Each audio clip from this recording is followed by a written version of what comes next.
Finally welcome to Japan. Building లోపల నుండి metro వెళ్తుంది. ఆహాహా, దిగగాలి అదిరిపోయింది. ముఖ్యంగా నాకు జపనీస్ లాంగ్వేజ్ అంటే చాలా ఇష్టం. ఓ అదిగోండి, మన కళ్ళ ముందే చూస్తున్నారు కదా, స్కై ట్రీ ఉంది. అందరికీ నమస్కారం, నేను మీ ఉమా. అందరూ ఎలా ఉన్నారు? ప్రజెంట్ మలేషియా దేశంలో ఉన్నాను, కోలాలంపూర్లో బుకిత్ బింతాంగ్ అనే ఒక ప్లేస్లో. ఈ ఏరియా ఎలా ఉందంటే, ఇక థాయిలాండ్లో పటాయా చూస్తారు వాకింగ్ స్ట్రీట్, అలా ఉంది. మొత్తం బిజీగా నైట్ అంతా. ఇక్కడ ఓన్లీ మేము ట్రాన్సిట్ కోసమే వచ్చాము. లాస్ట్ వీడియోస్ చూసారు కదా, మనం ఇండోనేషియాలో బాలీలో ఎక్స్ప్లోర్ చేసాము. ఆ తర్వాత ఇక్కడ నుండి నేను బాలీ నుండి డైరెక్ట్గా జపాన్ వెళ్దాం అనుకున్నాను. జపాన్ వీసా కూడా నేను ఇండియాలోనే అప్లై చేశాను. ఆ విషయాలని నేను మెల్లగా మీకు క్లియర్గా ఎక్స్ప్లెయిన్ చేస్తాను. నాకు డైరెక్ట్గా మనకు బాలీ నుండి జపాన్ చూస్తే దగ్గరగా 80,000 70,000 చూపించింది. చాలా ఎక్స్పెన్సివ్ అనిపించింది. మేము ఎలా థింక్ చేసామంటే, మనకి థాయిలాండ్ వచ్చి వీసా ఫ్రీ, అలాగే మలేషియా కూడా వచ్చి వీసా ఫ్రీ, ఎలాంటి పే చేయాల్సిన పని లేదు వీసాకి. అందుకని బాలీ నుండి మలేషియాకి ఒక ఫ్లైట్ టికెట్ బుక్ చేసుకున్నాం సపరేట్గా. మళ్ళీ 1 డే గ్యాప్ ఇచ్చి ఇక్కడ నుండి ఫిలిపీన్స్ నుండి జపాన్కి. మాకు ఇది టికెట్ 23,000 రూపాయలు పడింది, అదొక 5,000, టోటల్ 28,000తోనే మేము ఈజీగా బాలీ నుండి రీచ్ అయిపోతున్నాం. బట్ 3 డేస్ టైం పడుతుంది, బట్ ఇట్స్ ఓకే. మీకు ఆల్రెడీ నేను మలేషియా ఎక్స్ప్లోర్ చేశాను కూడా లాస్ట్ టైం శరణ్యతో. ఎవరైనా మిస్ అయితే తప్పకుండా ఆ వీడియోస్ కూడా చూడండి. చాలా విషయాలు కూడా దాంట్లో తెలియజేశాం మలేషియా గురించి, బాగా ఎక్స్ప్లోర్ చేశాం కూడా. మరొక విషయం ఏంటంటే, ఇప్పుడు దాకా నేను తిరిగిన అది 49 దేశాలు కదా, ఇప్పుడు నేను వెళ్తున్నది జపాన్. చాలా ఎక్సైటెడ్గా ఉన్నాను. మీరందరూ కూడా ఎదురు చూస్తున్నారని అనుకుంటున్నాను. ఈ కంట్రీ మొత్తం అన్ని విషయాల గురించి ఎక్స్ప్లోర్ చేద్దాం. అసలు మనకి జపాన్ అంటే గుర్తుకొచ్చే విషయం ఏంటంటే, హిరోషిమా నాగసాకి, World War IIలో ఏం జరిగింది, ఇలాంటి విషయాలన్నీ ఆ సైట్స్ కూడా విజిట్ చేద్దాం. అంతకన్నా ముందు ఇక్కడ మన ఫ్యామిలీ మెంబర్స్ నన్ను ఒకళ్ళు కాంటాక్ట్ అయ్యారు, సింధు గారు అని చెప్పి. తను వచ్చి కలుస్తానని చెప్పారు. ఇక్కడ వారిని కలిసి తర్వాత ఇక మనం ఎయిర్పోర్ట్కి వెళ్ళిపోదాం. హాయ్, బాగున్నారా? బాగున్నాను. ఎక్కడ? విజయవాడ. చాలా సంతోషంగా ఉంది. నేను పెరిగిన ఊరు విజయవాడ, నా సొంత ఊరు కూడా విజయవాడ. అలాగే సింధు గారు, మోహన్ గారు, బ్రదర్ మీ పేరు? సూర్య గారు.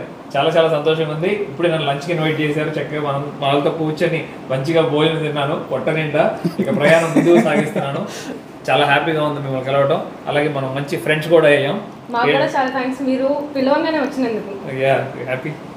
తప్పకుండా మళ్ళీ కలుద్దాం. మళ్ళీ ఆర్ మీరు హైదరాబాద్ వచ్చినప్పుడు కానీ, విజయవాడ వచ్చినప్పుడు కానీ. Thank you. థ్యాంక్స్ అండి. మా ఫ్రెండ్స్కి హాయ్ చెప్తారా? ప్రేమ్చంద్ పార్దు గారికి hi. Thank you for supporting me. Tourist bus అనుకుంటా, చూడండి. ఒకప్పుడు బస్సెస్ అంతా ఫ్రీగా ఉండేవంట, ఇప్పుడు 1 రింగెట్ ఛార్జ్ చేస్తున్నారు. 1 రింగెట్ వాల్యూ వచ్చి 17 రూపాయల 50 పైసలు ఉంది ఇప్పుడు ఇక్కడ కరెన్సీ వాల్యూ. ఓ అదిగోండి, దగ్గరగా 115 ఫ్లోర్లో ఎంత పెద్ద బిల్డింగ్ అంట. అది ఇంకా ఓపెన్ అవ్వలేదు. సూపర్ ఉంది కదా ఆపోజిట్లో. సాంతం పైకి కూడా వెక్కి టిక్ టాకర్స్ వచ్చి వీడియో చేశారట. ఇందాక మన తెలుగు ఫ్రెండ్స్ చెప్పారు, మోహన్ గారు. సాంతం ఫుడ్ ఇక్కడ వరకు ఉంది, గొంతుల దాకా. చాలా మంచిగా తిన్నాము. ఇక ఇక్కడే ఎక్స్ప్లోర్ చేస్తున్నాం. రాత్రి ఒక సినిమాకి కూడా వెళ్ళాం, ద గోట్ లైఫ్ మూవీ. అసలు మనసు అయితే మొత్తం కదిలిపోయిందని చెప్పొచ్చు. ఎంత కష్టపడుతున్నారో అనిపించింది మన భారతీయులు. ప్రపంచం అంతా ఇప్పటికి కూడా జరుగుతూనే ఉంది. ఇల్లీగల్ ఇమిగ్రెంట్స్ అని చెప్పి ఒకటి టార్చర్ పెడుతున్నారని చెప్పి, వేరే దేశాల్లో పని చేయించుకుంటున్నారని చెప్పి, ఒక పనికి తీసుకెళ్ళి వేరే పని చేయించడం. ఇతర దేశాలు ఇప్పుడు కూడా చాలామంది కష్టపడుతున్న వాళ్ళు కూడా ఉన్నారు. చూడాలి, ముందు పాప మంచి రోజులు రావాలని కోరుకుంటున్నాను. ఇతను మన బోని మంచి ఫ్రెండ్. లాస్ట్ 8 సంవత్సరాల నుండి తనకి బాలకృష్ణ గారు అంటే చాలా ఇష్టం అంటే అదే చెప్తున్నారు. ఎక్కడ ఆపినా సరే, ఏ షాప్కి వెళ్ళినా కూడా జై బాలయ్య అంటున్నారు. ఇతను మీరు మలేషియా వచ్చినప్పుడు గుర్తుపడితే మట్టికి గుర్తుపెట్టుకోండి ఫేస్ని. మలేషియా డాన్ కూడా అండి ఇతను. నెక్లో కూడా చూడండి పీస్ సింబల్ ఉంటుంది. అది ఈ ప్రపంచం అంతా చల్లగా ఉండాలి, ప్రశాంతంగా ఉండాలని కోరుకుంటున్న వ్యక్తి ఇతను. గొప్ప వ్యక్తి. యకూసా. అందరికీ నమస్కారం. నేను ఉమా తెలుగు ట్రావెల్. అదా bro? Correct brother. Roman entry brother. చెప్పు. బోనేగాడే పాపం చాలా బాగా ఫీల్ అవుతున్నాడు. ఎందుకంటే థాయిలాండ్ వెళ్ళాము, అక్కడ మసాజ్ చేయించుకోలేదు. బాలి వెళ్ళాము, మసాజ్ చేయించుకోలేదు. ఎక్కడ మలేషియా వచ్చాం, ఎక్కడ కూడా కుదరలేదని చెప్పి వర్తపడుతున్నాడు. Why you sad, bro? Don't be sad. Why, Bone? I will take you to massage. Why you take me massage? You want massage, you go. You want boom boom massage? I don't want boom boom massage. Malaysia trip వస్తే తప్పకుండా massage మాత్రం miss అవ్వకుండా చేయించుకోండి. First leg massage అని చెప్పి లోపలికి వెళ్ళినండి, మొత్తం body massage అంతా చేయించుకున్నాను. ఒక 1000 రూపాయల దాకా ఛార్జ్ చేస్తున్నారు. వండర్ఫుల్గా చేస్తారు. బాడీ మొత్తం ఒక రిలాక్స్ అయిపోద్ది, లైట్ అయిపోతాం మనకి. లాస్ట్ టైం మలేషియా వచ్చినప్పుడు మనం స్ట్రీట్ ఫుడ్ కూడా ఎక్స్ప్లోర్ చేసాం. మీకు ఐడియా ఉంటే ఒక ఫ్రెష్ జ్యూస్ తాగి ఇక్కడ నుండి ఎయిర్పోర్ట్ బయలుదేరాలి. ఒక గంటన్నర 2.5 గంటల సమయం పట్టచ్చు ట్రాఫిక్ ఉంటే. ట్రాఫిక్ లేకపోతే గంటన్నర. ఆల్మోస్ట్ అన్నీ థాయ్ ఫుడ్ అన్నీ ఉన్నాయి, చైనా ఫుడ్. ఎక్కడికి వెళ్ళినా కూడా మన తెలుగు వారికి ఎంత అభిమానం చూడండి. ఇదిగోండి ఒక పార్సిల్ కూడా కట్టించారు మన సింధు గారు. ఇంకేం చెప్పాలి, నేను రాత్రి దిగినాక ఫిలిపీన్స్లో మేబీ ఎక్కడో చట్ట టైం చూసుకుని తింటాం. బోనీ కూడా ఫుల్గా తిన్నాడు పీకల దాకా, నిద్ర వస్తుందంట. ఇప్పుడే ఒక జ్యూస్ తాగుతున్నాడు. అదిగోండి ఎయిర్పోర్ట్కి వెళ్ళడానికి క్యాబ్ కూడా బుక్ చేసుకున్నాం గ్రాబ్లో. అదిగోండి 5449 ఆపోజిట్లో ఉన్న కార్ అది మనదే. మన మిత్రులకు కూడా, తమిళ మిత్రులకి బాయ్ చెప్పే సమయం దగ్గర పడింది. ఇదిగోండి ఎక్కడున్నారు, వెనకున్నారు. Hello, bye brother, thank you for everything. Thank you brother. పాప next time. Okay, bye.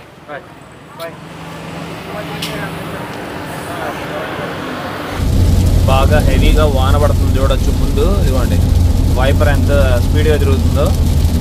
Finally ఎయిర్పోర్ట్కి వచ్చేసాము. 1 గంటన్నర సమయం పట్టింది ట్రావెల్ మొత్తం. ఇక లోపలికి వెళ్ళి మనం ఎయిర్ ఏషియా కౌంటర్ ఎక్కడ ఉందో చూసుకొని బోర్డింగ్ పాస్ తీసుకుందాం. నేను ఆన్లైన్లో చెక్ ఇన్ చేశాను, కానీ 2 నాకు విండో సీట్ రాలేదు.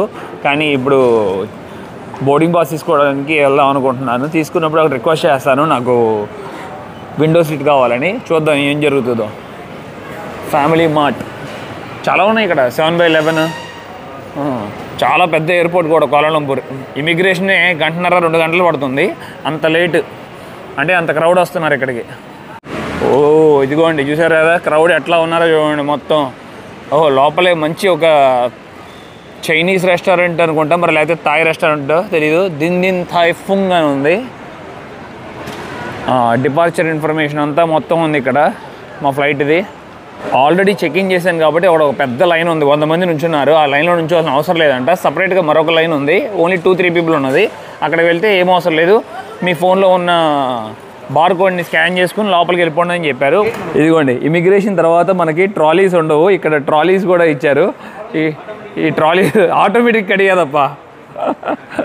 దీంట్లో బ్యాగ్స్ పెట్టేసి ఇక మెల్లగా నెట్టుకుని వెళ్తున్నాం లోపలికి. దగ్గరికి వెళ్ళాలి మేము. ఇమిగ్రేషన్ కానీ అసలు బోర్డింగ్ పాస్ కానీ పిచ్చ ఈజీగా జరిగిపోయింది. ఈ ప్రపంచంలో స్ట్రిక్ట్గా ఉండే ఆఫీసర్లు ఎవరైనా ఉన్నారంటే మన భారతీయులు అని చెప్పచ్చు 100%. ఎన్ని క్వశ్చన్లు అడుగుతారో ఇండియా నుండి ఎగ్జిట్ అయ్యేటప్పుడు. ఫ్లైట్ బుకింగ్ అడుగుతారు, అది కూడా కన్ఫర్మ్ అయి ఉండాలంటారు. పిఎన్ఆర్ సరిగ్గా లేదంటారు, రాంగ్ పిఎన్ఆర్ అంటారు, బుకింగ్ కన్ఫర్మ్ అవ్వలేదంటారు. ఇట్లా చాలా క్వశ్చన్లు. హోటల్ బుకింగ్ కూడా అడుగుతారు. ఆ తర్వాత ఇష్యూ చేస్తారు మనకి బోర్డింగ్ పాస్, లేకపోతే ఆపేస్తారు కూడా డాక్యుమెంట్ సరిగ్గా లేకపోతే. ఇక్కడ అసలు ఏం లేదు, పిచ్చ లైట్. అసలు ఫిలిపీన్స్ గురించి ఒక్క క్వశ్చన్ అడగలేదు మమ్మల్ని, 0 క్వశ్చన్స్. పాస్పోర్ట్ ఇచ్చాం, హాయ్ అని చెప్పాం, అంతే. హాయ్ అన్నారు, ఫోటో తీసుకున్నారు, ఎగ్జిట్ స్టాంప్ వేసి పంపించేశారు. వావ్, అసలు ఎయిర్పోర్ట్ మామూలుగా లేదు చూడండి. రన్వే ఎలా ఉందో చూసారు, ఎంత పెద్దదో. ఎయిర్ ఏషియాలో ఒక లైన్లోనే దగ్గరగా 15 విమానాలు నుంచో పెట్టచ్చు అక్కడ. అలాగే ఇటువైపు చూస్తే చూడవచ్చు ఎయిర్ ఏషియా 2 ఉన్నాయి రెడ్ కలర్లో. ఇక్కడేమో టెలిపోర్ట్ అంట. ఎయిర్పోర్ట్లో ఇది చాలా బాగుంది చూడండి, చక్కగా అటువైపు ఇటువైపు ట్రావెల్ చేయడానికి. ఎందుకంటే ఒక్కోసారి ఎయిర్పోర్ట్ లోపలే డిస్టెన్స్ 2 కిలోమీటర్స్ 3 కిలోమీటర్స్ ఉంటుంది. నడిచి వెళ్ళాలంటే చాలా టైం వేస్ట్ అయిపోతుంది. ఇక్కడ మామూలుగా లేదు చూడండి. డ్యూటీ ఫ్రీ షాప్లో పిల్లల్ని అట్రాక్ట్ చేయడానికి ఎలాంటి బొమ్మలన్నీ పెట్టారు విచిత్రంగా. ఇక కిండర్ జాయ్ చెప్పవసరం లేదు చూడండి, బాగుంది కదా. ఆ బొమ్మలు చూసే ఆ చాక్లెట్లు కొనేస్తారు నాకు తెలిసి. మంచి బిజినెస్, $1 బిలియన్ బిజినెస్. లోపల ఒక 2 కిలోమీటర్లు నడుచుకుంటూ వచ్చాము. అదిగోండి అక్కడ కనబడుతుంది కదా P3 అని. P3లో మా ఫ్లైట్ స్టార్ట్ అవుతుంది. ఇంకా చాలా టైం ఉంది. ఇక్కడే కూర్చున్నాం రిలాక్స్గా. అలాగే ఫుడ్ కూడా తినేస్తాం ఒక అరగంట గ్యాప్లో. మీకు నేను ఇప్పుడు జపాన్ వెళ్తున్నాను చెప్పాక, జపాన్ వీసా నేను హైదరాబాద్లో అప్లై చేశాను. VFS ఉంది కదా, VFSలో మనం అపాయింట్మెంట్ తీసుకుని వెళ్ళొచ్చు. అపాయింట్మెంట్ తీసుకోకుండా కూడా డైరెక్ట్లీ కూడా వెళ్ళిపోవచ్చు. ఒకవేళ వాళ్ళకి కావాల్సిన డాక్యుమెంట్స్ దాంట్లో ఏదైనా మిస్ అయినా కూడా వాళ్ళు మిమ్మల్ని వెనక్కి పంపించి మళ్ళీ తీసుకురమ్మని అంటారు. ఏం ప్రాబ్లం ఏం లేదు. అండ్ జపాన్ వీసా కూడా 15 రోజులు ఇస్తున్నారు.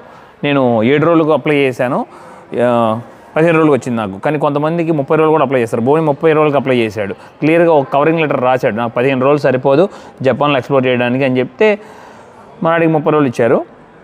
అసలు మీకు ఏమేమి చెప్తాను. పాస్పోర్ట్ కావాలి, ఓల్డ్ పాస్పోర్ట్ ఉంటే ఓల్డ్ పాస్పోర్ట్ సబ్మిట్ చేయాలి, న్యూ పాస్పోర్ట్ ఉంటే న్యూ పాస్పోర్ట్. ఒకవేళ కొంతమంది దగ్గర 4-5 పాస్పోర్ట్లు కూడా ఉంటాయి, ఆల్రెడీ ఎక్స్పైర్ అయిపోయి నిండిపోయి, అవి కూడా మొత్తం అన్నీ తీసుకెళ్ళాలి.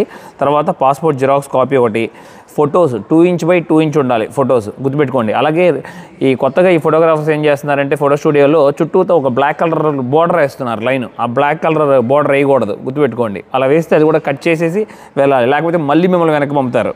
చాలా జాగ్రత్తగా ఉండాలి మీరు. జపాన్ చాలా స్ట్రిక్ట్. ఒక కవరింగ్ లెటర్, నేనంటే ఎలాంటి కంపెనీలో పనిచేయట్లేదు కాబట్టి నా కంపెనీ డీటెయిల్స్ ఏం లేదు, నేను ఒక యూట్యూబర్ని ట్రావెల్ చేస్తూ ఉంటాను అని చెప్పి ఒక కవరింగ్ లెటర్లో రాశాను. మొత్తం జపాన్ వెళ్ళి టూరిస్ట్ ప్లేస్లో ఎక్స్ప్లోర్ చేయాలనుకుంటున్నాను, ఇది స్టోరీ, నేను కొన్ని కంట్రీస్ తిరిగి ఉన్నాను కూడా చెప్పాను దాంట్లో కవరింగ్ లెటర్లో.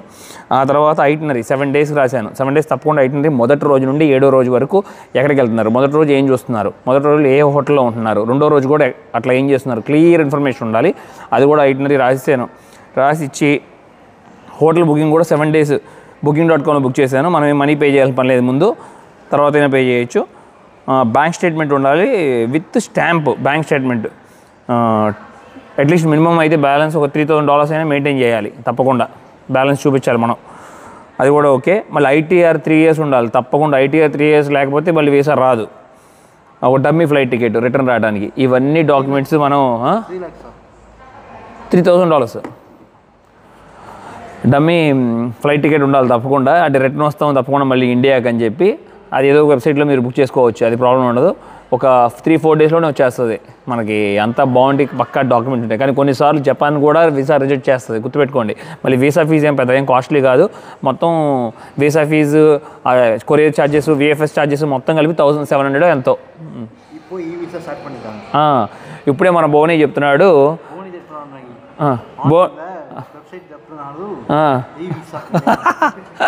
మీకు అర్థమైంది అనుకుంటా, మనవాడు తెలుగు మాట్లాడడానికి ప్రయత్నిస్తున్నాడు. ఇప్పుడే రీసెంట్ టైమ్స్లో జపాన్ వాళ్ళు అఫీషియల్గా ఈ వీసా కూడా స్టార్ట్ చేశారని చెప్తున్నారు మరి ఇండియాకి. నేనైతే చూడలేదు, అది కూడా ఒకసారి మీరు రీసెర్చ్ చేయండి తప్పకుండా. ఇంకా బెటర్. అసలు జపాన్ ఈ వీసా ఇచ్చిందంటే మామూలుగా ఉండదు. మళ్ళీ మీరు ఒక విషయం గుర్తుపెట్టుకోండి, జపాన్ ఏంటి వీసా ₹500 1700 అంటున్నాడు కదా అనుకుంటారేమో. అక్కడికి వెళ్ళినాక చినిగి చాట్ అయిపోతుంది. ప్రపంచంలోనే ఎక్స్పెన్సివ్ కంట్రీల్లో జపాన్ కూడా ఒకటి. అలాగే జపాన్ పాస్పోర్ట్ ర్యాంకింగ్ కూడా నెంబర్ 1లో ఉంది. సూపర్ షాకింగ్ న్యూస్ ఇచ్చారు ఇప్పుడే మా అనౌన్స్లో పైనుండి. 1.5 గంట పైన లేట్ అవుతుంది చూడండి. ఇక్కడే కూర్చున్నాం అందరం టైంపాస్ చేస్తూ. ఈ ఎయిర్పోర్ట్లో షాకింగ్ ఏంటంటే నాకు ఇమిగ్రేషన్ దగ్గర బోర్డింగ్ పాస్ ఇచ్చే దగ్గర వీసా చెక్ చేయలేదు. అదే చాలా విచిత్రాన్ని కలిగించింది నాకు. ఇక్కడ వచ్చిన తర్వాత ఫ్లైట్ ఎక్కేటప్పుడు ఇక్కడ డాక్యుమెంట్ చెక్ చేశారు. నా సీట్ నెంబర్ 15D. ఒక 4 గంటల సమయం పడుతుంది ఇక్కడ మలేషియా నుండి ఫిలిప్పీన్స్ వెళ్ళటానికి. మా ఇద్దరికి వేరే చాట స్వీట్స్ వస్తే ఇక్కడ ఒక పర్సన్ని రిక్వెస్ట్ చేసి మళ్ళీ వచ్చి నేను ఇక్కడ కూర్చున్నాను. నా సీట్లో వేరే పర్సన్ని కూర్చోబెట్టాను. ఇప్పుడే మా వాడు ప్లాన్ చేస్తున్నాడు ఫుడ్ ఏం ఆర్డర్ చేద్దామని చెప్పి. ఏరోప్లైన్లో మంచి మంచి జ్యూసెస్ చాలా బాగున్నాయి. కోకోనట్ మిల్క్తో చేసిన జ్యూసెస్ మంచి టేస్ట్ వస్తుంది. కోకోనట్ మిల్క్ అంటే చాలా ఇష్టం నాకు. అది నాకు పిడికాదు.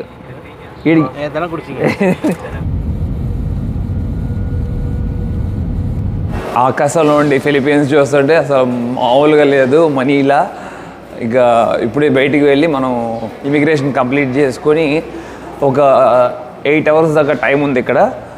మేబీ టైం ఉంటే కొంచెం సిటీ కొంచెం ఎక్స్ప్లోర్ చేసి మళ్ళీ వెనక్కి వచ్చేద్దాం.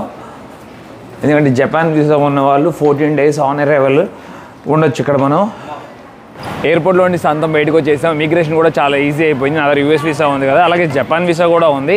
ఈ వీసాస్తో మనం ఇక్కడికి వచ్చినప్పుడు ఆన్ అరైవల్ వచ్చేవచ్చు ఫిలిప్పీన్స్కి. ఇక మనం ఢిల్లీ కానీ బాంబే కానీ వెళ్ళి ఎంబసీలో అప్లై చేయాల్సిన అవసరం లేదు. ఫిలిప్పీన్స్ వీసా 14 days స్టే చేస్తారు. ఇప్పుడు April 22 వరకు నాకు వీసా ఉంది, కానీ మనం యూజ్ చేయట్లేదు. ఎందుకంటే నాకున్న సమయం చాలా తక్కువ, 6 hours ఉంది. అలాగే ఈ 6 hours నేను సిటీ వరకు ఎక్స్ప్లోర్ చేద్దాం అనుకుంటున్నాను.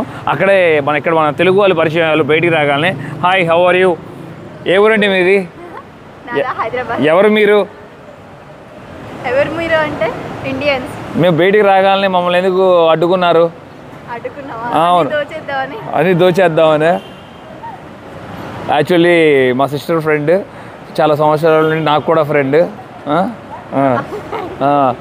తన పేరు ఎల్లమ్మ, వైషు తన పేరు. హాయ్ బ్రదర్, బాగున్నారా? మీ పేరు? పవన్ కుమార్ పవన్ కుమార్ బ్రదర్ వచ్చేమో విశాఖపట్నం అంట. ఎన్ని సంవత్సరాలు ఇక్కడికి వచ్చి? 4 years అయిపోయిందా ఆల్మోస్ట్. ఇంకా ఎడ్యుకేషన్ కంప్లీట్ అయిపోతుంది. ఓ సూపర్ సూపర్. అయితే డాక్టర్స్ అవ్వబోతున్నారు, పీకలు కోయిపోతున్నారు. రెడీగా ఉన్నాం మనుషుల్ని. ఈ మాట అనబాక, చదువులో టాప్ ర్యాంక్లో ఉన్నావు, జాగ్రత్త నువ్వు. ఎయిర్పోర్ట్ నుండి ఒక 10 నిమిషాలు ట్రావెల్ చేసి ఇక్కడ బస్ స్టేషన్కి వచ్చాం. ఇప్పుడు బస్ స్టేషన్లోనే ఉన్నాం చూడొచ్చు. అదిగోండి ఆపోజిట్లో మిర్రర్ దాటితే బస్సెస్ ఉన్నాయి. ఇక్కడ నుండి బయలుదేరి ఒక వాల్కెనో ప్లేస్కి వెళ్తున్నాం. అక్కడ చూడటానికి చాలా వ్యూ సూపర్ ఉంటుందంట. మన స్నేహితులు తీసుకెళ్తున్నారు. పొద్దునే సమయం 11 అవుతుంది. మళ్ళీ ఎయిర్పోర్ట్కి వచ్చాము. ఇందాక మీకు బస్ స్టాండ్ చూపించాను కదా, బస్ స్టాండ్కి వెళ్ళిన తర్వాత మేము ఒక వాల్కెనో వ్యూ పాయింట్ చూద్దాం అనుకున్నాము. కానీ అక్కడికి వెళ్ళిన తర్వాత 2 hours పడుతుందంట. మళ్ళీ రిటర్న్ వచ్చి ట్రాఫిక్ 3 hours పడుతుందంట. మళ్ళీ ఫ్లైట్ క్యాచ్ అవ్వాలంటే మిస్ అవుతాం అని చెప్పి ఒక హోటల్ తీసుకుని ఆ హోటల్లోనే స్టే చేసి రెస్ట్ చేసుకొని చక్కగా ఇక్కడే దోశ, మెక్డొనాల్డ్స్ అన్నీ తిన్నాం. కొంచెం రికవర్ అయ్యాం. ఎందుకంటే చాలా కష్టం అనిపించింది. లాస్ట్ నైట్ ఎయిర్ ఏషియాలో ఫ్లైట్ చేశాం కదా, బడ్జెట్ ఎయిర్లైన్స్లో. అమ్మ నరకమే. ఓకే, వెళ్ళొస్తాను. Thank you for take caring. ఇంకేంటి? మళ్ళీ త్వరగా వచ్చేయండి, ట్రిప్ వేద్దాం. వస్తాం తప్పకుండా. ఓకే, టాటా. బ్యాక్ సైడ్ కనపడుతున్న ఎయిర్ ఏషియా కౌంటర్ దగ్గర ఇప్పుడే బోర్డింగ్ పాస్ కూడా కలెక్ట్ చేసుకున్నాం. మేము ఆన్లైన్ చెకింగ్ చేసినప్పుడు వేరే సీట్స్ వచ్చినాయి బాడీకి నాకు. ఇక్కడ కూడా సేమ్ రిక్వెస్ట్ చేయగా ఎమర్జెన్సీ ఎగ్జిట్ డోర్స్ ఉంటాయి కదా, అక్కడ ఇచ్చారు. అక్కడ లెగ్ స్పేస్ కూడా చాలా ఎక్కువ ఉంటుంది అండ్ కంఫర్టబుల్గా కూడా కూర్చోవచ్చు. లాస్ట్ టైం లాగా స్ట్రెస్ అవ్వాల్సిన పని లేదు. ఇమిగ్రేషన్ కంప్లీట్ చేసుకొని, సెక్యూరిటీ కంప్లీట్ చేసుకొని అటువైపుకి వెళ్ళిపోదాం. ఓకేనా? ఎమిగ్రేషన్ అయిపోయింది, సెక్యూరిటీ చెక్ అయిపోయింది. వాటర్ మట్టికి తీసేశారు, ఇక్కడ రిమూవ్ చేశారు. 102 మా గేట్, అక్కడికే వెళ్తున్నాం. ఇదిగోండి మొత్తం ఇక్కడ కనబడుతున్నాయి అంతా duty free shops. Suddenly last మినిట్లో 102 నుండి 106కి గేట్ మార్చారు. ఇప్పుడు అక్కడికే పరిగెత్తుకుంటూ వెళ్తున్నాం, కానీ టైం ఉంది, పర్లేదు. అదిగోండి ఆపోజిట్లో కనబడుతున్నాయని మొత్తం మంచి 5 star హోటల్స్ అన్నీ ఉన్నాయి చూడొచ్చు. కరెక్ట్గా సిటీ మధ్యలోనే ఉంటుంది ఎయిర్పోర్ట్ కూడా. అదిగోండి Sheraton, holiday, INN express.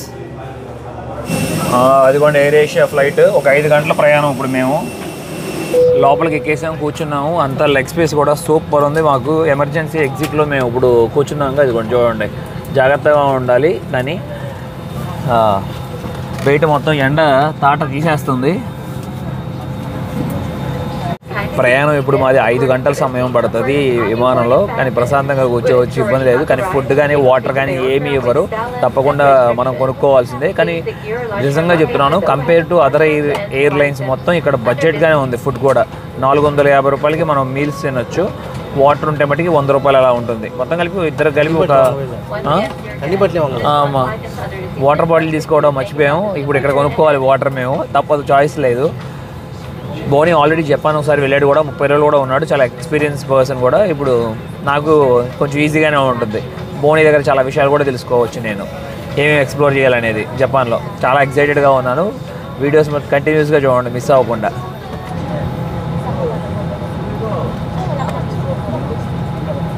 ఫిలిప్పీన్స్లో మనీలాలో start అవబోతుంది ఇప్పుడే మా ఫ్లైట్. ఇదిగోండి ఆపోజిట్ రన్వే మీదకి వెళ్ళిపోతున్నాం ఇప్పుడు. ఇంకా కాసేపట్లో గాలిలోకి ఎగురుతాం. సముద్ర దీవిలో ఇక్కడ చూస్తున్నారు కదా, చాలా చిన్న తక్కువ ప్రదేశం ఉండడం వల్ల ఒకే రన్వే ఉంది చూడండి, దిగటానికి అలాగే ఎగరటానికి. అందుకనే చాలా లేట్ అవుతున్నాయి ఇక్కడ ఎయిర్లైన్స్ మొత్తం. ఇప్పుడు మాది అరగంట లేట్ మనీలాలో. అదిగోండి ఇప్పుడే ఆకాశంలోకి ఎగిరిపోయాం, చూసారు కదా. మొత్తం ఎయిర్పోర్ట్ అంతా క్లియర్గా కనపడుతుంది కిందంతా. అలాగే బిల్డింగ్స్ కూడా చూడండి, అసలు ఆకాశంలోకి ఉన్నాయి. చాలా బాగుంది మనీలా సిటీ అసలు. చూసారా, అది మొత్తం హై పాష్ ఏరియా లాగా ఉంది. మొత్తం ఐటీ హబ్ కానీ మొత్తం చూస్తున్నారు కదా, బ్యాంక్స్ అలాగే ఉన్నట్టున్నాయి.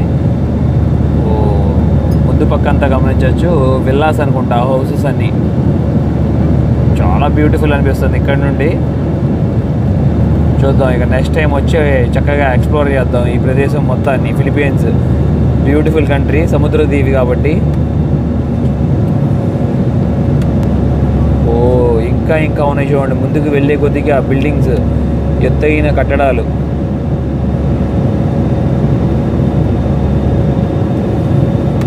ఒక టర్నింగ్ కొట్టారు, సూపర్గా ఉంది చూడండి. మొత్తం స్ట్రైట్గా వచ్చి రైట్కి. సిటీ చాలా పెద్దది ఈ సముద్ర దీవిలో. అలాగే మధ్యలో చిన్న చిన్న నదులు కూడా ప్రయాణిస్తున్నాయి. బ్యాక్ వాటర్ అనుకుంటా ఇవన్నీ. మేఘాలు చాలా ఎక్కువగా ఉండటం వల్ల విమానం మొత్తం ఊగిపోతుంది, చాలా భయాన్ని కూడా కలిగిస్తుంది ఆకాశంలో ఎగురుతున్నప్పుడు. అదిగోండి చూడండి, మొత్తం మేఘాల్లోకి వెళ్ళిపోతున్నాం ఇప్పుడు మనం.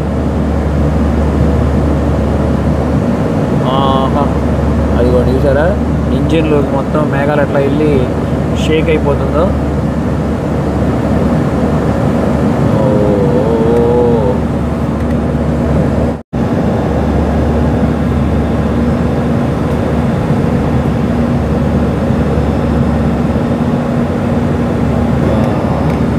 మొత్తం ఆకాశంలోకి ఎగిరినాక చూశారు కదా, ఒక మబ్బు పరుపులాగా ఉంది, కింద భూమి అసలు ఏమీ కనబడట్లేదు. కస్టమ్స్ డిక్లరేషన్ ఫామ్ మనం ఫిల్ చేయాలి, అలాగే ఇక్కడ అరైవల్ ఫామ్ ఫిల్ చేయాలి. కొన్నిసార్లు పెన్ను దొరకదు మనకి, అందరూ బిజీ హడావుడిగా ఉంటారు ఇంటికి పరిగెత్తడానికి. దిగగానే ఫ్లైట్ నాసీ లిమక్ చాలా ఫేమస్ ఫుడ్ మలేషియాలో, అదే ఆర్డర్ చేసుకున్నాం ఇక్కడ మేము. ఫ్లైట్లో చూస్తున్నారు కదా, చికెన్ అట్లాగే ఎగ్, ఇదిగోండి. అలాగే ఇక్కడ వేరుశెనగ గుళ్ళు, డ్రై ఫిష్ ఇస్తారు, ఇది కూడా మనం దీంట్లో వేసుకుని నంచుకొని తింటాం. వాటర్ బాటిల్ తీసుకున్నాము, ఇదిగోండి. మావాడు కూడా సేమ్ ఫుడ్, అక్కడేమో జిన్ను తాగుతున్నాడు, వాడు బాగా ఎడిక్ట్ అయిపోయాడు, ఆల్కహాల్ అయిపోయాడు. Without alcohol, I can't live. మా ఫ్లైట్ ల్యాండ్ అవబోతుంది, అందుకే లైట్లు మొత్తం ఆఫ్ చేసేసారు. ఇక్కడ చూడండి రేడియం లైట్ ఎలా తలతల మెరిసిపోతుందో. బయట కూడా చీకటి పడిపోయింది, సాయంత్రం ఇప్పుడు 6:30 అవుతుంది సమయం. Finally welcome to Japan. టోక్యోలో దిగాం, వండర్ఫుల్గా ఉంది చూడండి. నరితా ఎయిర్పోర్ట్ బ్యాక్ సైడ్ కనబడుతున్నది.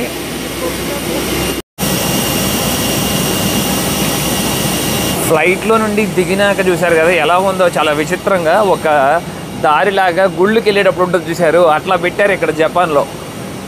ఇలా మొదటిసారి చూస్తున్నా ఈ వాకింగ్ స్టైల్లో వెళ్ళటం.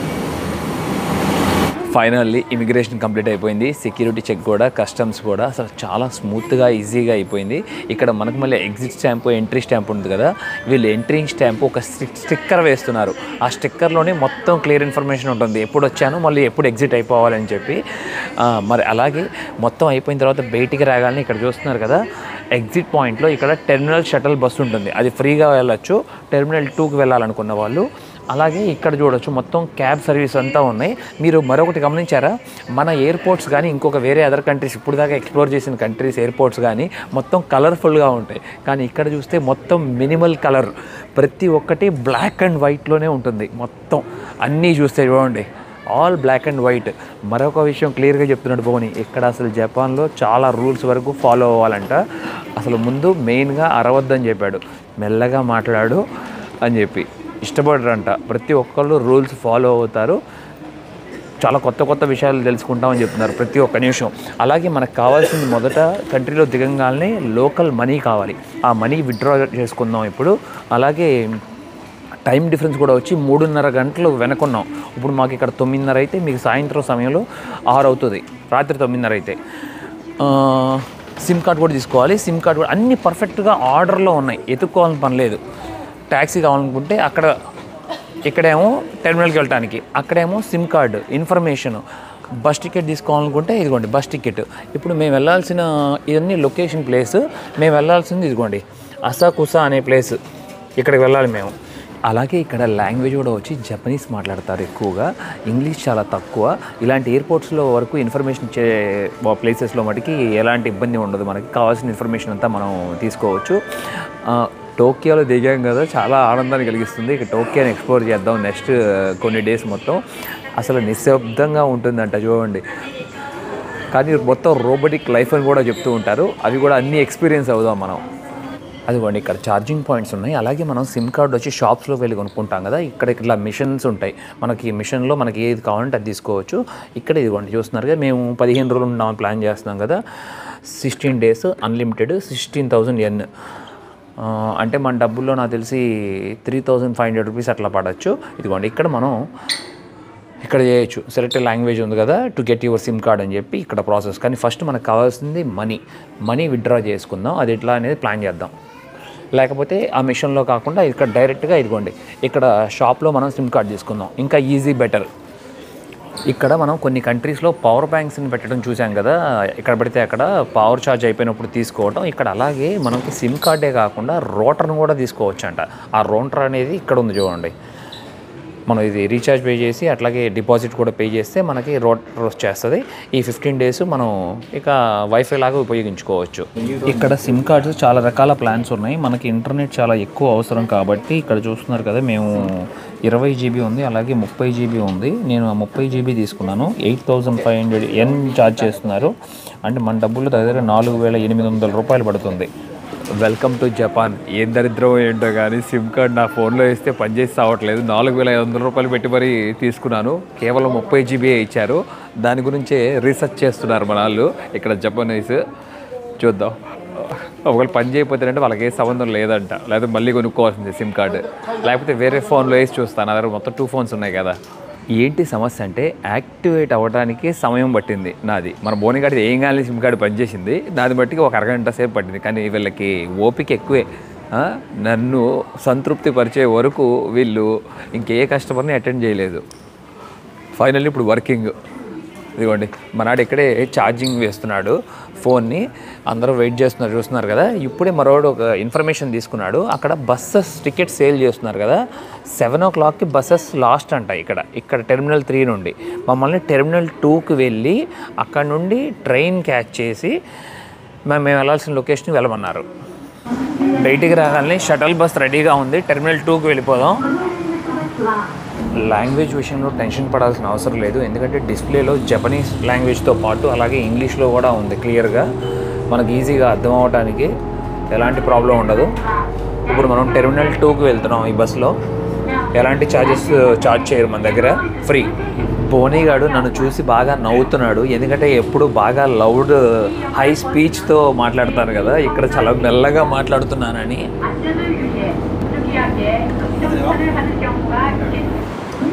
ఆ దారి కూడా చూస్తున్నారు కదా, క్లియర్గా రాస్తుంది రెడ్ లైన్లో. ఇదిగోండి చూస్తున్నారా, టెర్మినల్ 2 180 meters నడుచుకుంటూ వెళ్ళండి, మెట్రో లైన్ ఉంటుందని. అలాగే అవతల పక్క బస్సెస్ అన్నీ ఉన్నాయి చూడండి, కొన్ని బస్సెస్. మరొక విషయం అట్లా ఆపోజిట్లో చూస్తున్నారా, మొత్తం అదంతా కార్ పార్కింగే. ఆ బిల్డింగ్ మొత్తం చూడండి, ఆ లైన్ అట్లాగే కంటిన్యూ అవుతుంది. పిల్లలకి ఎంతో ఇష్టమైన ప్రాణంగా చూసే పోకీమాన్ చూడండి, రంగురంగులు. ఎయిర్పోర్ట్లో బయటకు వచ్చినాకి మల్టీ కలర్స్ని చూశాను నేను ఇప్పుడు.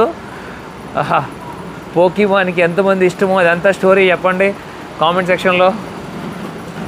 మరొక విషయం, ఇక్కడ ఇంకా వింటర్ ఇంకా అయిపోలేదు. మనకు ఇప్పుడు ఆల్రెడీ సమ్మర్ వచ్చేసింది కదా, ఎండలు చినిగిపోతున్నాయి. ఇక్కడ ఇంకా చలి ఉంది ఇప్పుడు, కానీ అంత చలి కాదు. ఒక 16 degrees 15 degrees ఉంది, పర్లా మేనేజబుల్. మళ్ళీ అసలు చాలా ఫేమస్ చెర్రీ బ్లాసమ్ కూడా ఇప్పుడు ఎండ్ అయిపోతుంది. ముఖ్యంగా అవి చూసుకోవడానికే వచ్చాము. నెక్స్ట్ వీడియోస్లో కవర్ చేద్దాం. నాకు ఈ థీమ్ చాలా బాగా నచ్చింది, బ్లాక్ అండ్ వైట్ థీమ్. అర్జెంటుగా టాయిలెట్ వస్తుంది. ఆల్మోస్ట్ వచ్చాము, టెర్మినల్ 2 దిగాం కదా, ఎత్తుక్కుంటున్నాం టాయిలెట్ ఎక్కడుందా అని. అదిగోండి రాత్రి సమయం 8 అవుతుంది. ఇక్కడ కూడా 24 hours టైం మెయింటైన్ చేస్తున్నారు. రైల్వే టైం ఉంటుంది కదా అలాగా. ఇదిగోండి మెట్రోకి కిందకి దిగుతున్నాం కరెక్ట్గా.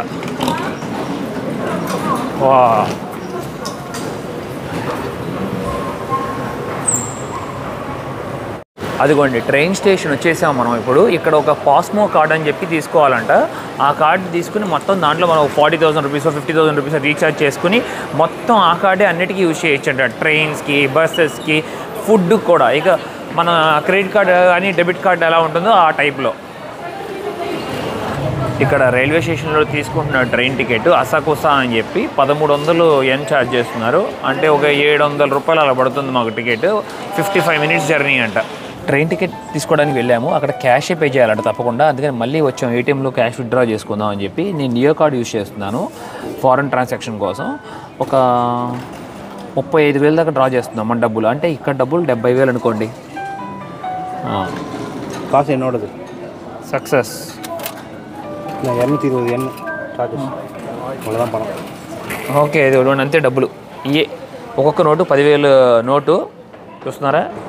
అంటే మన డబ్బుల్లో ఇవి 5,000 రూపాయలు నోట్. ఇది 5,000 rupees note, 5,000 rupees value in our currency. ఇక్కడ డబ్బులు మనం డైరెక్ట్గా చేతికి ఇవ్వకూడదు. అక్కడ డబ్బా చూస్తున్నారు కదా, ఆ డబ్బాలోనే పెట్టాలి. వాళ్ళు కూడా ఆ డబ్బాలోనే చేంజ్ పెట్టి మనకి ఇస్తారు. చూడండి, దాంట్లో నోట్లో పెట్టగానే ఆ మెషిన్లో నుండి డబ్బులు కూడా ఆటోమేటిక్గా వచ్చేసింది బయటికి. చూసారా, వింత లోకంలో మనం ఇప్పుడు జీవిస్తున్నాం ఇక్కడ. ఇప్పుడు ట్రైన్ ఎక్కడుందా అని ఎత్తుక్కోవాలి. ఒకప్పుడు మన ఊర్లో ట్రైన్ టికెట్లు ఇచ్చేవాళ్ళు కదా, అలా ఇస్తున్నారు ఇక్కడ. ఇదిగోండి చూసారా, ఒక కార్డ్ లాగా బాగుంది కదా. చిన్నప్పుడు భలే ఫీల్ ఉండేది ఈ కార్డులు పట్టుకున్నప్పుడు, ట్రైన్ టికెట్ కార్డ్స్. అదిగోండి మా ట్రైన్ చూస్తున్నారా, అక్కడ ఉంది 20:43కి స్కై యాక్సెస్ 1వ ట్రాక్కి వెళ్ళాలి మనం, ఇటువైపు వెళ్ళాలి. అక్కడ చూస్తున్నారు కదా, మన టికెట్ని ఇక్కడ పెడితే మనకి చూడొచ్చు, అవతల పక్క వచ్చేస్తుంది. ఇన్సెట్ టికెట్ అని ఉంది చూడండి. వావ్, అటు వచ్చేసింది. ఇదిగోండి ఇక్కడ వచ్చేసింది. ఆల్రెడీ పంచ్ కూడా అయింది చూసారు ఇక్కడ రౌండ్లో. మీకు ఎలా ఉందో కానీ నాకు మట్టికి మంచి ఫీలింగ్ కలుగుతుంది. అలాగే ఇక్కడ చూస్తున్నారు కదా, అందరూ మనం లెఫ్ట్ సైడే నుంచోవాలి, రైట్ సైడ్ నుంచోకూడదు. కిందకి వెళ్ళిపోయే వాళ్ళు ఉంటారు కొంతమంది ఫాస్ట్గా, వాళ్ళకి మనం దారి ఇవ్వాలి. అలాగే నా టికెట్ కూడా పంచ్ చేశారు చూడండి, బాగుంది కదా, పంచ్ పలక్నామా. వచ్చేసాం చూడండి, అందరూ వెయిట్ చేస్తున్నారు. చూసారా, మరొకటి గమనించారా, చూసారా ఆ ఎల్లో లైన్ అనేది ఎవరో క్రాస్ అవ్వలేదు, ఆ లైన్లో నుంచున్నారు. ఇటువైపు కూడా ఉన్నారు, ఇదిగోండి కొంతమంది.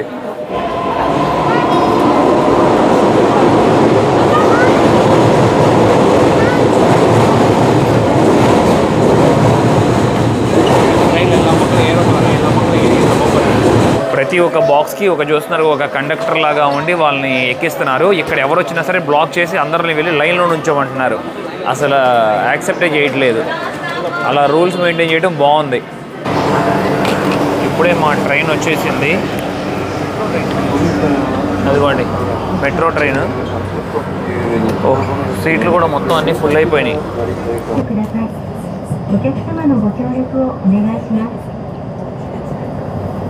అసాకుసా స్టేషన్ వచ్చేసాము. ఇక్కడ నుండి మా హాస్టల్ ఒక 1.5 కిలోమీటర్ దూరం. కానీ ఇక్కడ ఒక కార్డ్ అనేది చాలా ఇంపార్టెంట్, పాస్మో అనే కార్డు. ఆ కార్డు తీసుకోవడానికి వచ్చాము. ఇదిగోండి పాస్మో. ఎక్కడ పడితే అక్కడ మనం ఎస్కలేటర్స్ చూసుకుంటాం కదా, కానీ ఇక్కడ ఎక్కువగా నడుస్తారంట. అలాగే చూడండి స్టెప్సే ఉన్నాయి పైకి ఎక్కడానికి కూడా చాలా వరకు. అలాగే ఇవన్నీ ఒకప్పుడు ఈ ఓల్డ్ మెట్రో స్టేషన్స్ అనుకుంటున్నాను నేను. మెట్రో స్టేషన్లో ఉండి బయటికి రాగానే మొదటి అనుభవం ఇలా ఉంది చూడండి. సేమ్ సినిమాల్లో చూస్తున్నట్టే అనిపిస్తుంది కదా ఫీలింగ్. అసాకుసా స్క్వేర్లో ఉన్నాం మనం ఇప్పుడు. ఆహాహా, దిగగానే అదిరిపోయింది. ముఖ్యంగా నాకు జపనీస్ లాంగ్వేజ్ అంటే చాలా ఇష్టం. అదిగోండి మన కళ్ళ ముందే చూస్తున్నారు కదా, స్కై ట్రీ ఉంది. స్కై ట్రీ పక్కనే మరొకటి ఉంది చూడండి, అదేంటనే తెలియదు. దాని గురించి రీసెర్చ్ చేద్దాం మనం. ఆ కలర్లో ఉన్నది. ఇక్కడ రెస్టారెంట్స్ కూడా ఉన్నాయి కొన్ని చూడొచ్చు. బర్గర్ కింగ్ ఉంది, ఇంకొక టర్కిష్ డోనర్ కబాబ్ అంట. సాப்பிட்டு போலாமா வேணாமா? கபாப் இருக்கு பின்னாடி, ஷவர்மா சாப்பிடலாம். நமக்கு సెట్ అవ్వదు, సోర్ ఇல்லாமல் நமக்கு సెట్ అవ్వదు. సోరుదా వేణమంట, అన్నమే కావాలంట. ఫీలే అదిరిపోయింది. Fast and furious movie Tokyo డ్రిఫ్టే గుర్తొస్తుంది నాకు. ఈ zebra crossing, road crossings, drift చేస్తే అదిరిపోతుంది కాదు. కానీ ఇప్పుడు అన్నీ ఎల్లో లేవంట, ఇప్పుడు ఇల్లీగల్ అని చెప్పారు. ఒకప్పుడు ఎప్పుడో జరిగేవి 20 సంవత్సరాల క్రితం. జపాన్లో ఫుడ్ కోసం మన భారతీయులు సర్వైవ్ అవ్వాలంటే ఇదిగోండి కర్రీ హౌస్ అనేది చాలా బెస్ట్. ఈ కర్రీ హౌస్ అనేది బ్రాంచెస్ చాలా ప్లేసెస్లో ఉంటుంది. మీరు గూగుల్ కూడా ఇక్కడ పనిచేస్తుంది, ఎలాంటి VPN యూజ్ చేయాలని పని లేదు. మన ఇండియన్ అప్లికేషన్స్ అన్నీ వర్క్ చేస్తాయి. ఇప్పుడు నేను కర్రీ హౌస్లో మన భువని ఆల్రెడీ ఆర్డర్ చేశాడు. మనం ఆర్డర్ డైరెక్ట్గా ఫోన్లోనే చేసుకోవచ్చు. ఇదిగోండి ఇప్పుడే మా కోసం లస్సీ కూడా ఆర్డర్ చేశాడు. అదే చెప్తున్నాడు, లస్సీ తాగితే చాలా టేస్టీగా ఉంటుందంట. అలాగే మా ఇద్దరికి ఇక్కడ 3000 అయ్యింది ఇక్కడ లోకల్ డబ్బుల్లో. అంటే మా డబ్బుల్లో వచ్చి 1600 రూపాయలు పడింది. ఇదిగోండి చాలా బాగుంటుంది అన్నట్టుగా చూద్దాం. మరొక విషయం, సేమ్ మన భారతదేశపు భోజనం ఎలా ఉంటుందో ఆల్మోస్ట్ అలాగే ఉంటుందంట. మొత్తం మొబైల్లోనే మనకి ఎలా కావాలంటే అలాగా చూస్ చేసుకుని సెలెక్ట్ చేసుకోవాలి. ఇంకొక విషయం, ఫుడ్ అనేది ఇక్కడ క్వాంటిటీ ప్రకారంగా ఇస్తారు. 300 గ్రాములు కావాలా ఒక రేటు, 500 గ్రాములు కావాలా ఒక రేటు. మనం ఇప్పుడు లస్సీ తాగి టేస్ట్ చేద్దాం. నిజంగా అదిరిపోయింది లస్సీ, చాలా బాగుంది. మీరు కూడా ఎవరైనా వచ్చినప్పుడు జపాన్ వచ్చినప్పుడు మిస్ అవ్వకుండా ట్రై చేయండి. నిజంగా షాక్ అవుతారు మీరు. ఇప్పుడు జపాన్ అనేది ఎక్స్పెన్సివ్ కంట్రీ అని చెప్పాను కదా, కానీ అదే బాలీలో భువని నేను కొన్ని ఇండియన్ రెస్టారెంట్కి వెళ్ళాము. మేమిద్దరం తిన్న ఫుడ్కే కొన్ని ప్లేసెస్లో 5,000 రూపాయలు ఖర్చు పెట్టాం మన డబ్బుల్లో. అర్థం చేసుకోండి. నాకు చూద్దాం, ఫుడ్ వచ్చినాక టేస్ట్ చేద్దాం. ఇక్కడ ఈ రెస్టారెంట్లో ముఖ్యంగా నాన్ కూడా చాలా సాఫ్ట్గా ఉంటుంది. చూడండి, ఇదిగోండి, చూస్తున్నారా? ఈ సూప్ ఉంది చూస్తున్నారు కదా, ఈ చికెన్ సూప్ లాంటిది దీంట్లో నంచుకొని తింటే అసలు అమృతంగా ఉంటుంది. మా ఫుడ్ కూడా వచ్చేసింది చూడండి, చికెన్ రైస్, స్టిక్కీ రైస్ లాగా ఉంది. మన బోని కూడా చికెన్, ఇదన్నా ప్రాన్ కనవన్నా, అదేంటి దాని పేరేంటో మర్చిపోయాడు మనవాడు. మీకు తెలిస్తే స్క్విడ్ అంటారు. స్క్విడ్ ఇంతకుముందు నేను కూడా ట్రై చేశాను, స్క్విడ్ చైనాలో ఉన్నప్పుడు అండ్ వియట్నాంలో కూడా. ఒకసారి టేస్ట్ చేద్దాం ఎలా ఉందో. సూపర్ ఉంది. నెక్స్ట్ 10 days 15 days ఈజీగా సర్వైవ్ అవుతాం మనం ఈ ఫుడ్తో. ఇప్పుడే మొత్తం మిక్స్ చేశాను, చికెను అలాగే రైస్, ఆ సూప్. టేస్ట్ చేద్దాం ఎలా ఉందో మనం. పొగలు కక్కుతుంది చూడండి, కాలిపోయేటట్టు ఉంది నోరంతా.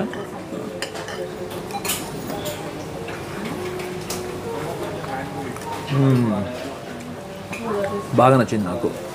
ముఖ్యంగా మన బోని చెప్పాడు నాకు స్పైసీ వద్దని. ఇక్కడ స్పైసీకి తగ్గట్టుగా కూడా రేట్లు పెడతారంట. మనం బాగా ఎక్కువ స్పైసీ అడిగామో దానికి సపరేట్ ఛార్జ్ చేస్తారు. మీడియం స్పైసీ అడిగితే అదొక ఛార్జ్. రకరకాలుగా ఉంది ఇక్కడ మొత్తం. 15 లెవెల్ స్పైసీ. ఇది ఓన్లీ 5 దా. ఓకే, 5%. నిజంగానే మన ఆడి కర్రీ కొంచెం స్పైసీగానే ఉంది, నాది లేదు. మొత్తం లెవెల్స్ 15 లెవెల్స్ ఉంటాయంట స్పైసీలో. స్పైసీ తారకు 5 ఇవ్వలేదు స్పైసీ ఇருக்கு.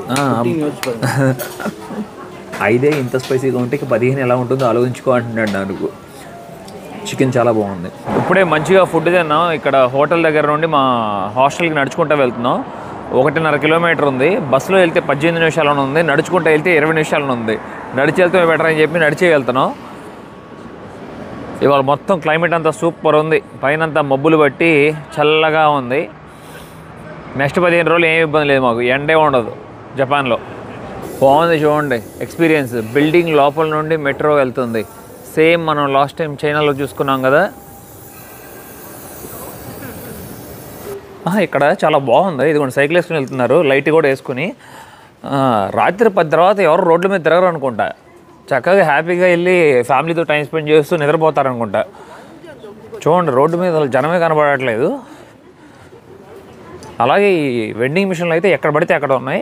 దీనికి మనకి కానీ ఆ కార్డు కావాలి, ఇందాక చెప్పా కదా, తీసుకుందాం నెక్స్ట్. అలాగే రోడ్డు మీద చూస్తున్నారు, గమనిస్తున్నారు అలా ఎక్కడ చెత్త కూడా లేదు. ఎంత చక్కగా నీట్గా మెయింటైన్ చేస్తున్నారు. నంబర్ 1 కంట్రీ అంటే ప్రపంచంలో అలాగే ఉంటుందిలే, అసలు డౌటే ఉండదు. వావ్, ఏదో ప్రత్యేకమైనది ఉన్నట్టుంది అక్కడ, పురాతనమైన టెంపులో కానీ మరి ఏంటో కానీ. మరొక విషయం ఏంటంటే మీ అందరికీ తెలుసు అనుకుంటున్నాను, జపాన్ అనేది ఒక సముద్ర దీవి. ఎక్కడ చూసినా పల్లెటూరు వెళ్ళినా కూడా మనకి పట్టణంలాగా అనిపిస్తుంది. ఇక్కడ ప్రతి ఒక్కళ్ళు చూస్తున్నారుగా రూల్స్ ఎట్లా మెయింటైన్ చేస్తున్నారో. సిగ్నల్ పడింది, మొత్తం కార్లు కూడా ఆగిపోయినాయి చూడండి. ఎవరు రావట్లేదని చెప్పి ఊరిని క్రాస్ చేసుకుని వెళ్ళిపోవట్లేదు. జపాన్ వాటికి చాలా బాగా నచ్చేసింది నాకు. ఇక్కడ ట్యాక్సీలు కూడా విచిత్రంగా ఉన్నాయి చూడండి, జీప్ షేప్లో ఉన్నాయి. అలాగే ఎలక్ట్రిక్ మొత్తం. ఇవి నేను ఇలాంటివి సినిమాల్లో చూశాను, యూకేలో ఎక్కువగా ఉపయోగించటం. సేమ్ షేప్లో ఉంటాయి కదా. నేను ఒకటి చూపిస్తాను, ఇప్పుడు మీరే ఆశ్చర్యపోతారు చూడండి. సోనీ పానాసోనిక్ అని ఉంది కదా, కానీ రైట్ సైడ్లో చూడండి, అది ఏంటో మరి తెలియదు, సూపర్ కదా. మద్రాస్ అని రాస్తుంది మోదీలో. Are you happy brother Bhuvani, mister Bhuvani? Because of your city you will go sleep there. No, it's my home only. Your home Madras? Yeah, Madras, my home. You from Madrasi? అదిగోండి ఒక చిన్న గ్లింప్స్ చూపిస్తాను మీకు.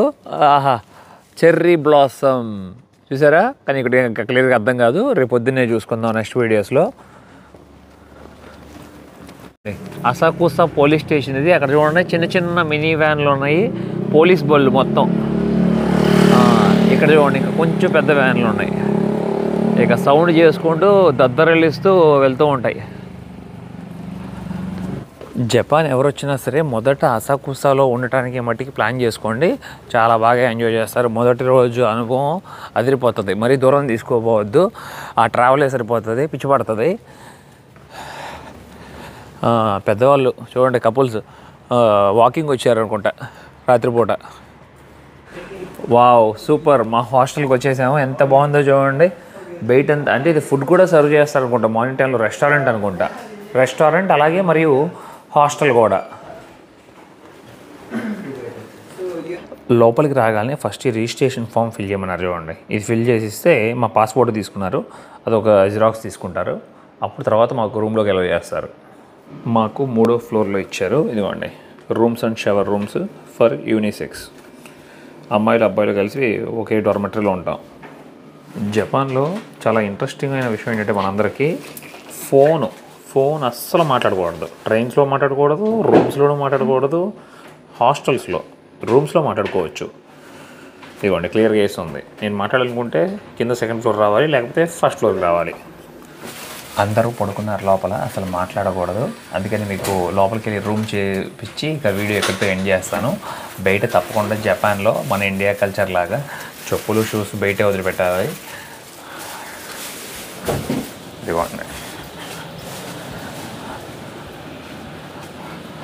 ఇక్కడ చూస్తున్నారు కదా, కనీసం ఒక 20 బెడ్ల దాకా ఉన్నాయి. ఆ 20 బెడ్లకి అన్నిటికీ నిచ్చెనలు ఎలా పెట్టారో చూడండి పైకి ఎక్కడానికి. ఇది నా బెడ్.